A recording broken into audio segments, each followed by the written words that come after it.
임시 최고위원회가 됐네요. 임시 최고위원회를 개최하겠습니다. 어제 노무현 전 대통령 10주기 축도식에 다녀왔습니다. 미국의 부시 전 대통령을 비롯해서 전국적으로 대단히 많은 인파가 모였습니다. 노무현 대통령의 정신과 업적을 기리는 국민적인 추모 열기를 볼 수가 있었습니다. 사람 사는 세상, 지역균형 발전, 평화와 번영, 정의로운 사회 건설, 또 이를 함께 이루려는 중도 정치, 중도 실용의 정치의 뜻을 실감할 수가 있었습니다. 참으로 명구스러웠었던 것은 많은 시민들이 저에게 박수를 보내고 격려를 해주고 또 악수를 청하고 하면서 힘내세요. 물러나면 안 됩니다. 지키셔야 돼요. 이런 말씀들을 많이 주셨습니다. 지난 5.18에서 광주에서도 많은 국민적인 격려가 있었습니다.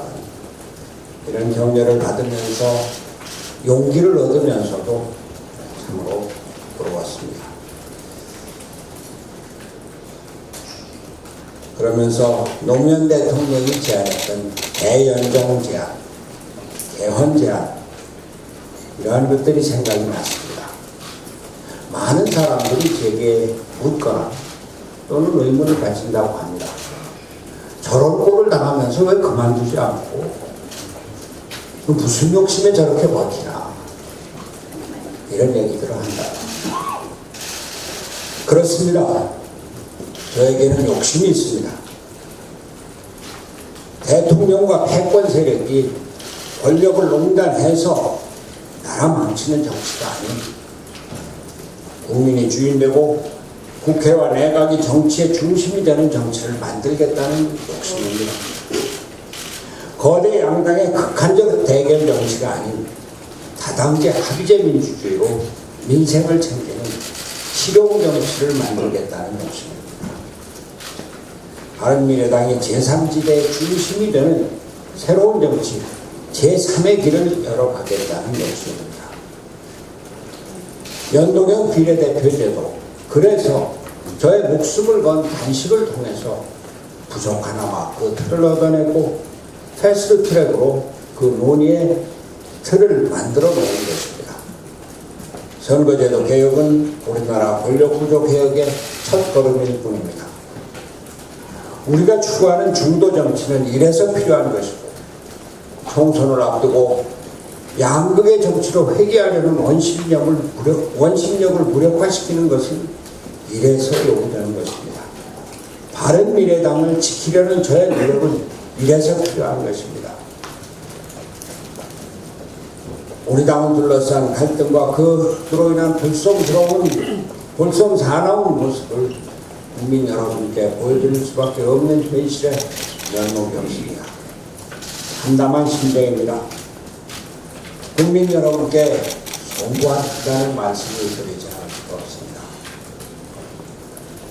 특히 어르신에 대한 비하성 발언으로 상처를 입으신 전국의 어르신 여러분과 국민 여러분께 당을 대표하여 제가 대신 진심 어린 사과의 말씀을 드립니다.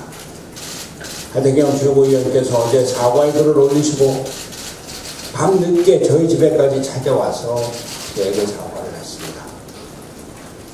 저는 개인적으로는 사과를 받지 않아도 좋습니다.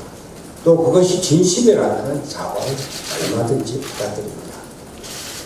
그러나 문제는 그것으로 끝나는 일이 아닙니다. 어르신 비하 발언에 대해서는 대한민국의 어르신들께 진심 어린 사과를 해야 합니다. 이는 정치인으로서 책임을 져야 할 뿐만 아니라 당의 지도부의 일원으로서 당의 공식 회의에서 국민 앞에 행한 발언인 만큼 당인으로서의 책임도 면할 길이 없기 때문입니다. 어르신 평화가 바른미래당의 공식적인 입장이 될 수 없기 때문입니다.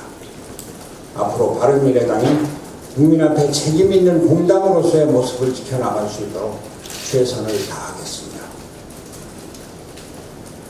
방금 말씀드렸습니다만 하태경 최고위원, 이준석 최고위원, 권은희 최고위원 세 분께서 다시 임시 최고위원회 소집 요구를 하셨습니다. 그 요구에 따라서 오늘도 임시 최고위원회를 소집하게 되었습니다.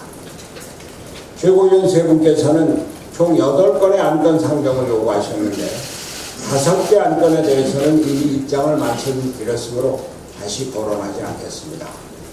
그 외 새롭게 상정을 요구하신 3개의 안건에 대하여 당 대표이자 최고위원회 의장으로서 저의 입장을 말씀드리겠습니다. 먼저 선거법 개정 협상 과정에서의 의원 정수 확대를 반대하는 것에 대한 최고위원회의 의결을 설명합니다. 이는 앞으로 전개될 협상 과정에서 우리 당 원내대표의 책임하에 관련 상임위원들이 해야 할 권한과 책임으로 여기 최고위원회에서 사전에 내용에 제약을 가하는 것은 옳지 않으므로 의안으로 상정하지 않겠습니다. 다음으로 전 현직 당직자에 대한 징계 요청권에 대해서는 사무총장이 사실관계를 파악한 연후에 징계 문제에 대해서 논의하도록 하겠습니다. 마지막으로 최고위원회, 당무위원회의 안건 상정 요건 중 당대표가 안건 상정을 거부할 수 있다는 것에 대한 유권 해석을 안건으로 정리해 주실 것을 요청하였습니다. 유권 해석이라 하면 권한이 있는 기구나 기관에 의하여 규정의 의미 내용이 확정되고 설명되는 것을 의미합니다. 따라서 유권 해석을 요청할 때는 의미 내용의 확정과 설명이 필요한 규정이 무엇인지를 제시해야 할 것입니다. 그런데 요청하신 안건에는 유권 해석의 대상 규정이 없습니다. 해당 안건은 안건 상정의 요건이 충족되지 않아 상정이 불가하다는 점을 밝힙니다. 덧붙여 한 말씀 드리겠습니다. 최고위원회의 의장이자 당무위원회 의장인 당대표에게는 회의를 원활하게 진행시켜야 할 책임이 있습니다.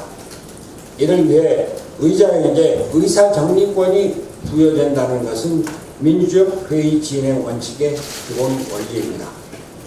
의사정리권은 의사 기일을 결정할 권한, 안건의 상정 여부를 결정하는 권한 등을 포함한다는 것이 일반적인 해석이고 통념입니다. 당원과 당규에 따라 당 주요 회의의 의장 직무를 수행하고 있는 당 대표의 의사정리권과 정당한 직무 수행을 인정해 주실 것을 이 자리를 빌려 최고위원님들께 다시 한번 부탁드립니다. 마지막으로 최고위원 세 분께 한 가지 더 당부의 말씀을 드리고 싶습니다. 당원 제32조와 당규 최고위원회 규정 제7조는 최고위원회 정례회의는 주 1회 이상 당대표가 소집하는 것을 원칙으로 하는 것을 명시하고 있습니다. 그러나 우리 당은 공당으로서 각종 이슈에 대해 입장을 밝힐 필요성과 당무의 연속성을 고려하여 관례적으로 최고위원회를 주 3회 이틀에 한 번씩 개최해 왔습니다.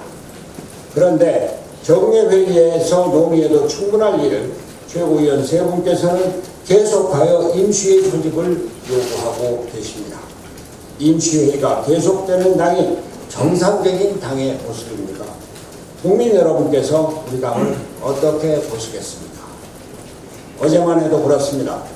어제 저는 봉화마을에서 진행된 고 노무현 대통령 서거 10주기 추도식에 참석하고 왔는데 당 대표로서의 제 일정을 무시한 채 밤중에 임시회의 소집을 요구하는 것이 도의에 맞는 일입니까? 이런 식의 정치 싸움 이제 제발 그만했으면 합니다.